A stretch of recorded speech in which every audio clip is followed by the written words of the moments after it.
Bismillahirrahmanirrahim. Assalamualaikum warahmatullahi wabarakatuh.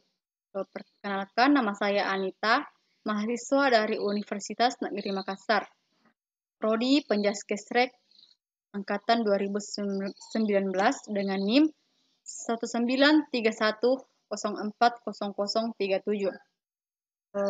Pada video kali ini, saya akan membahas beberapa materi mengenai sejarah pramuka. Untuk memenuhi tugas mata kuliah Kepemudaan dan Kepramukaan yang dipimpin langsung oleh dosen Dr. Ahmad Adil MPD. Langsung saja kita akan membahas pemateri yang pertama, yaitu sejarah gerakan pramuka. Sebulan sesudah proklamasi kemerdekaan Republik Indonesia, beberapa tokoh kepramukaan berkumpul di Yogyakarta dan bersepakat untuk membentuk Panitia Kesatuan Kepanduan Indonesia sebagai suatu panitia kerja, menunjukkan pembentukan satu wadah organisasi kepramukaan untuk seluruh bangsa Indonesia dan segera mengadakan Kongres Kesatuan Kepanduan Indonesia. Kongres yang dimaksud dilaksanakan pada tanggal 27 sampai dengan 29 Desember tahun 1945 di Surakarta, dengan hasil terbentuknya Pandu Rakyat Indonesia. Perkumpulan ini didukung oleh segenap pemimpin dan tokoh serta dikuatkan dengan janji ikatan sakti. Lalu pemerintah Republik Indonesia mengakui sebagai satu-satunya organisasi kepramukaan yang ditetapkan dengan keputusan Menteri Pendidikan, Pengajaran dan Kebudayaan nomor 93 Bak-A tertanggal 1 Februari 1947. Tahun-tahun sulit dihadapi oleh Pandu Rakyat Indonesia karena serbuan Belanda. Bahkan pada peringatan kemerdekaan 17 Agustus 1948, waktu diadakan api unggun di halaman gedung Pegangsan Timur 56, Jakarta, senjata Belanda mengancam dan memaksa Suprapto menghadap Tuhan. Gugur sebagai pandu, sebagai patriot yang membuktikan cintanya kepada negara, tanah air dan bangsanya. Di daerah yang diduduki Belanda, Pandu Rakyat dilarang berdiri. Keadaan ini mendorong berdirinya perkumpulan lain seperti Kepanduan Putra Indonesia yang disingkat dengan KPI, Pandu Putri Indonesia yang disingkat dengan PPI, dan Kepanduan Indonesia Muda yang disingkat dengan KIM. IPINDO merupakan federasi bagi organisasi kepramukaan putra. Pada tahun 1953, IPINDO berhasil menjadi anggota kepramukaan sedunia. Sedangkan bagi organisasi putri, terdapat dua federasi, yaitu PKPI atau biasa disebut dengan Persatuan Kepanduan Putri Indonesia dan PEPINDO atau biasa disebut dengan Persatuan Organisasi Pandu Putri Indonesia. Kedua federasi ini pernah bersama-sama menyambut singgahnya Lady Baden-Powell ke Indonesia. Dalam perjalanan ke Australia, dalam peringatan Hari Proklamasi Kemerdekaan Republik Indonesia yang ke-10, IPINDO menyelenggarakan Jambore Nasional bertempat di Ragunan, Pasar Minggu pada tanggal 10 sampai dengan 20 Agustus 1955 di Jakarta. IPINDO sebagai wadah pelaksanaan kegiatan kepramukaan merasa perlu menyelenggarakan seminar agar dapat gambaran upaya untuk menjamin kemurnian dan kelestarian hidup kepramukaan. Seminar ini diadakan di Tugu, Bogor pada bulan Januari 1957. Seminar Tugu ini menghasilkan suatu rumusan yang diharapkan dapat dijadikan acuan bagi setiap gerakan kepramukaan di Indonesia. Dengan demikian, diharapkan kepramukaan yang ada dapat dipersatukan. Setahun kemudian, pada bulan November 1956, Pemerintah Republik Indonesia, dalam hal ini Departemen PP dan K, mengadakan seminar di Ciloto, Bogor, Jawa Barat, dengan topik penasionalan kepanduan. Kalau Jambore untuk putra dilaksanakan di Ragunan, Pasar Minggu, Jakarta, maka PKPI menyelenggarakan perkemahan besar untuk putri yang disebut Desa Semanggi bertempat di Ciputat. Desa Semanggi itu terlaksana pada tahun 1959. Pada tahun ini, juga Ipindo mengirimkan kontingennya ke Jambore Dunia di MT Makiling, Filipina. Materi yang kedua yaitu kelahiran gerakan kepramukaan. Gerakan kepramukaan lahir pada tahun 1961. Dari ungkapan yang telah dipaparkan di depan kita dapat melihat bahwa jumlah perkumpulan kepramukaan di Indonesia waktu itu sangat banyak. Jumlah itu tidak sepadan dengan jumlah seluruh anggota perkumpulan itu. Peraturan yang timbul pada masa perintisan ini adalah ketetapan MPRS nomor 2 MPRS 1960 tanggal 3 Desember 1960 tentang Rencana Pembangunan Nasional Semesta Berencana. Dalam ketetapan ini dapat ditemukan pasal 330C yang mengatakan bahwa dasar pendidikan di bidang kepanduan adalah Pancasila.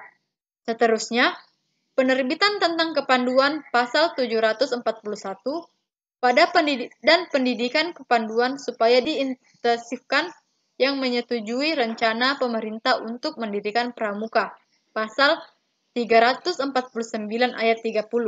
Kemudian, kepanduan supaya dibebaskan dari sisa-sisa Lord Baden Polisme.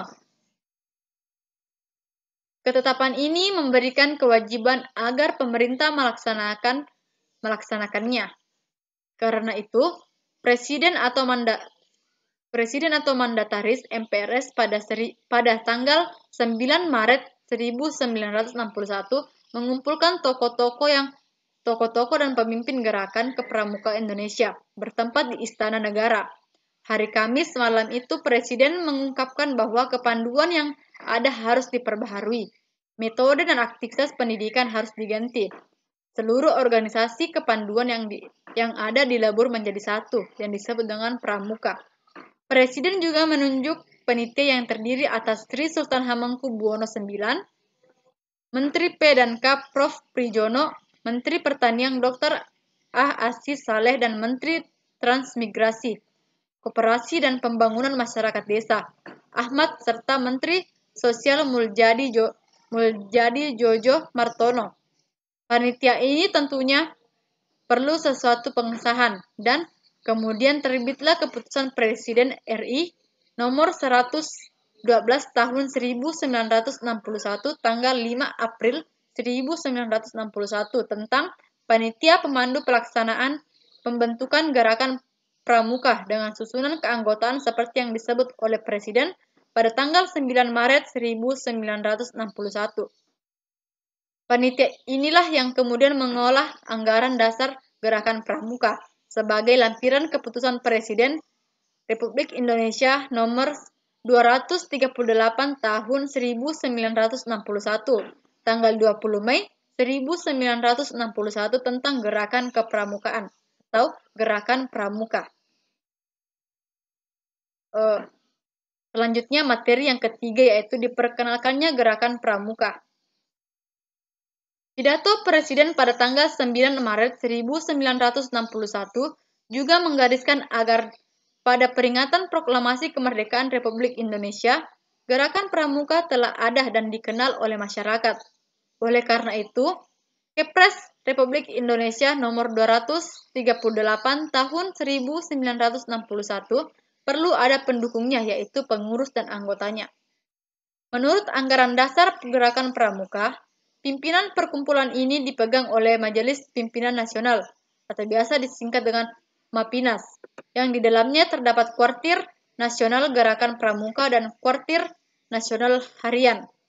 Badan pimpinan pusat ini secara simbolis disusun dengan mengambil angka keramat 17845, yaitu terdiri atas MAPINAS beranggotakan 45 orang, diantaranya duduk dalam Kuarnas 17 orang dan dalam Kuarnasri 8 orang.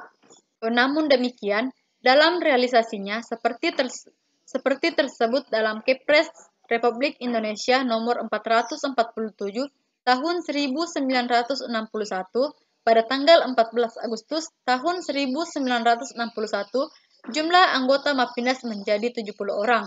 Dengan rincian dari 70 anggota itu, terdiri dari 17 orang diantaranya sebagai anggota Kuarnas, dan 8 orang di antara anggota Kuarnas ini menjadi anggota Kuarnari. Mappinas diketuai oleh Dr. Insinyur Soekarno, Presiden Republik Indonesia, dengan Wakil Ketua 1 Sri Sultan Hamengkubuwono IX dan Wakil Ketua 2 Brigjen TNI Dr. A. Aziz Saleh.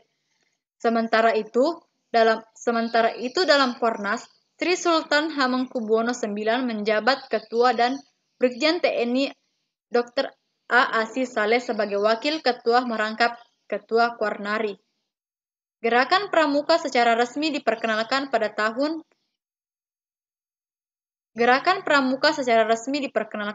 kepada seluruh rakyat Indonesia pada tanggal 14 Agustus 1961, bukan saja di ibu kota Jakarta, tetapi juga di tempat yang penting di Indonesia. Di Jakarta, sekitar 10.000 anggota Gerakan Pramuka mengadakan apel besar yang diikuti dengan pawai pembangunan dan defile di depan Presiden dan berkeliling Jakarta. Sebelum kegiatan pawai atau defile, Presiden melantik anggota Mappinas, Kuarnas, dan Kuarnari di Istana Negara dan menyampaikan anugerah tanda penghargaan dan kehormatan berupa Panji Gerakan Kepanduan Nasional Indonesia atau Kapres nomor 448 tahun 1961 yang diterimakan kepada Ketua Kuartir Nasional Sri Sultan Hamengkubuwono IX sesaat sebelum pawai atau defile dimulai. Peristiwa perkenalan tanggal 14 Agustus 1961 ini kemudian dilakukan sebagai Hari Pramuka, yang setiap tahun diperingati oleh seluruh jajaran dan anggota Gerakan Pramuka. Materi yang keempat yaitu tujuan Pramuka.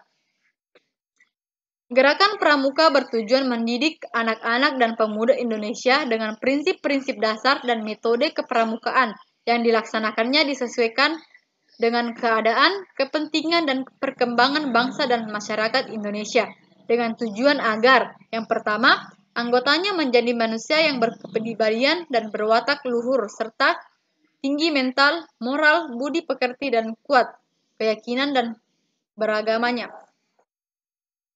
Yang kedua, anggotanya menjadi manusia yang tinggi kecerdasan dan keterampilan. Yang ketiga, anggotanya menjadi manusia yang kuat dan sehat fisiknya.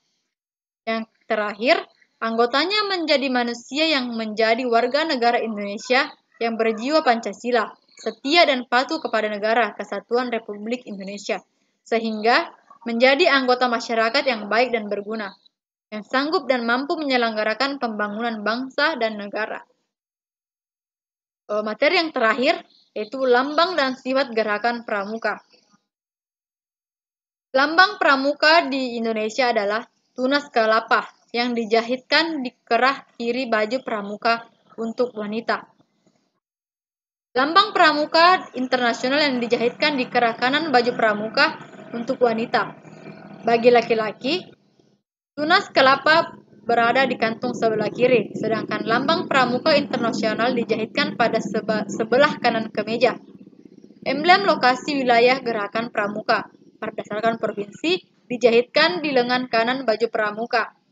Berdasarkan resolusi Konferensi Pemanduan Sedunia tahun 1924 di Copenhagen, Denmark, maka kepanduan mempunyai tiga sifat atau ciri khas, yaitu yang pertama nasional, yang berarti suatu organisasi yang menyelenggarakan kepanduan di suatu negara haruslah menyesuaikan pendidikannya itu dengan keadaan, kebutuhan, dan kepentingan masyarakat, bangsa, dan negara. Yang kedua, internasional, yang berarti bahwa organisasi kepanduan di negara manapun di dunia ini harus membina dan mengembangkan rasa persaudaraan dan persahabatan antara sesama pandu dan sesama manusia, tanpa membedakan kepercayaan agama, golongan, tingkat, suku, dan bangsa. Yang terakhir, universal, yang berarti bahwa kepanduan dapat dipergunakan untuk mana saja, untuk mendidik anak-anak dari bangsa apa saja, apa yang dalam melaksanakan pendidikannya selalu menggunakan prinsip dasar dan metode kepanduan. Itulah tadi materi yang dapat saya sampaikan. Semoga bermanfaat bagi kita semua dan kurang lebihnya mohon dimaafkan. Assalamualaikum warahmatullahi wabarakatuh.